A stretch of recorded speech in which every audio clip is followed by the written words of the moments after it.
Halo Bandung guys, apa kabarnya kalian? Baik. Balik lagi sama kita di podcast Si Paling Sejarah. Bersama gue Tigana. Gue Dita. Gue Cahya. Dan gue Shalia.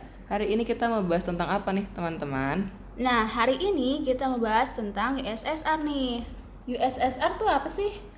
USSR itu singkatan dari Union of Soviet Socialist Republics. Oh Union, yang kuning itu ya? Itu Minion, beda dong. Beda. Oke, lanjut. USSR tuh apa sih? Negara gitu kah? Jadi, USSR atau Uni Soviet itu merupakan negara pertama yang nganut paham sosialisme Marxis dan negara komunis terbesar pada masanya. Dan itu ngebuat mereka jadi musuh besar negara adidaya Amerika Serikat. Nah, jadi nih, biar lebih kebayang ya, USSR itu bisa dibilang sama dengan Rusia. Tapi bedanya adalah USSR itu wilayah gabungan antara Eropa Timur dengan Asia Utara dan Tengah yang mencakup 15 bangsa dan negara. Nah, awal berdirinya itu dimulai di masa kepemimpinan Partai Bolshevik, dipimpin oleh Vladimir Lenin yang mendominasi pasukan Soviet di Revolusi Rusia pada 1917 dan Perang Sipil Rusia. Dengan para pekerja dan tentara, mereka menyerukan pembentukan negara sosialis bekas kekaisaran Rusia. Dari situ, Uni Soviet resmi berdiri ya? Betul, tanggal 30 Desember 1922, semua pemerintahan jatuh ke Partai Komunis dan Politbiro. Politbiro tuh fungsinya pembuat kebijakan pusat sama sebagai badan pelaksana di Partai Komunis ya guys. Benar. Balik lagi nih, Lenin menyerukan negara komunis di tahun 1919. Dia punya ambisi buat nyebarin paham komunisme ke seluruh dunia.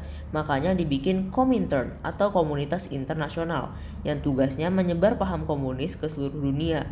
Dia juga ngasih kebebasan politik bagi wanita dan menjalankan New Economic Policy dengan membebaskan petani dari segala pungutan dan memperbolehkan menjual kelebihan produk di pasar terbuka.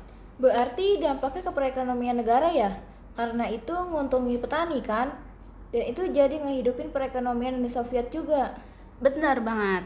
Setelah Lenin, Uni Soviet dipimpin oleh Joseph Stalin dengan melakukan perubahan besar-besaran terhadap industri dan menghapus NIP, yang diganti dengan industrialisasi besar, kolektivitas dari pertanian, hingga kontrol terhadap aktivitas ekonomi. Di sini kerasa banget kekejaman pemerintah komunis. Dia juga gak segan nyingkirin pesaing politiknya demi kekuasaan. Dia juga mendirikan camp untuk para pembangkang bernama Gulag guna mencegah munculnya upaya yang mengancam Stalin. Berarti Stalin tuh kerasa banget ya kediktatorannya. Iya, benar banget. Terus Stalin pemimpin yang terakhir kah? Oh tidak, masih ada Mikhail Gorbachev, tokoh pembawa kebijakan perestroika, yang mana berkaitan dengan meningkatkan disiplin kader partai, pekerja, dan kampanye anti konsumsi minuman beralkohol. Dan kebijakan Glasnost yang berkaitan dengan memudahkan publik mengakses informasi secara bebas dan menghilangkan sensor yang sebelumnya diberlakukan. Gorbachev juga nyebutin bahwa partai di luar partai komunis punya hak untuk nyalonin diri jadi pejabat tingkat nasional dan lokal. Jadi dia pemimpin terakhirnya nih. Ada apa nih di kepemimpinan dia sampai USSR bisa bubar? Nah, justru dia nih yang bikin USSR bubar. Ya nggak juga sih, sebenarnya dari awal perekonomian mereka udah nggak stabil. Cuman kebijakan yang dia buat dan beberapa peristiwa di masa dia itulah yang benar-benar bikin USSR bubar barbar. Oke, jadi singkatnya nih ya, Glasnost itu ngebongkar berbagai masalah mulai dari sektor ekonomi hingga politik, kayak banyak korupsi yang cenderung ditutupi pemerintah dan perestroika yang tadinya bertujuan untuk mengubah sistem menjadi lebih demokratis dan dapat menyaingi negara lain, justru malah jadi blunder yang nyebabin pertentangan antar kelompok dan bikin negara bagian mau memerdekakan diri dari Uni Soviet. Oh begitu. Di luar itu adakah faktor lain guys? Kayak misalkan faktor politik, ekonomi atau lainnya gitu? Ada faktor politik, dimana kan Gorbachev punya Glasnost, yang alih-alih memicu kebangkitan pemikiran komunis, malah jadi pintu terbuka untuk kritik terhadap seluruh aparat Soviet. Terus ada faktor ledakan Chernobyl, yang dimana pemerintah atau Gorbachev bisa dibilang kurang bertanggung jawab atas dampaknya, yaitu radiasi radioaktif.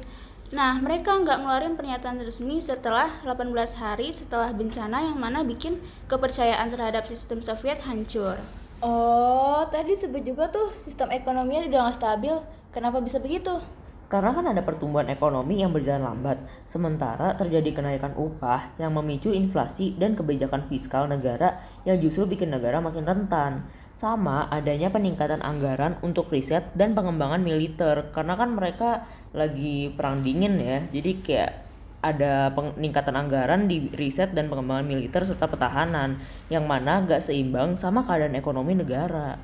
Gitu. Terus dipikir-pikir tuh adanya Glasnost ya, malah micu masyarakat Uni Soviet menjelajah paham-paham lain ya dong. Iya, itu yang bikin menguatnya masyarakat akan paham-paham seperti liberal dan demokrasi. Dan itu juga yang bikin runtuhnya kredibilitas pemerintahan Uni Soviet. Dan sejak saat itu juga, berbagai wilayah Uni Soviet mulai misahin diri dan merdeka sendiri. Pada 25 Desember tahun 1991, Gorbachev ngundurin diri sebagai kepala negara. Jadi, Uni Soviet resmi bubar 25 Desember 1991 yang ditandai mundurnya Mikhail Gorbachev ya. Betul, mereka jadi Republik Federasi Rusia. Udah runtuh, pasti ada dampaknya dong teman. Kira-kira apa aja ya dampaknya? Gue tahu. Pastinya muncul 15 negara baru di kawasan Eropa Timur. Berarti dengan hancurnya USSR, perang dingin juga selesai dong. Betul. Karena USSR, karena USSR runtuh, otomatis negara yang di dalamnya itu jadi negara sendiri dan perang dingin dimenangkan oleh USA. Selain itu, ini juga menandakan kehancuran sistem komunisme terbesar di dunia. Oh iya, benar. Wah, gak kerasa kita udah ngobrolin USSR dari awal terbentuknya, terus berkembangnya mereka, sampai akhirnya ke masa keruntuhan juga dampak dari runtuhnya mereka nih.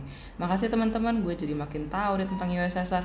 Makasih guys. Sama-sama. Makasih juga teman-teman yang sudah mendengarkan podcast kita ini. Semoga podcast ini dapat membantu kalian untuk mengerti tentang USSR. As always, ambil baiknya dan buang buruknya ya guys. Adalah benar. Oke deh, gue Tigana. Gue Dita. Gue Cahya. Dan gue Shalia, thank you for listening to podcast Si Paling Sejarah. See you and Have a nice day.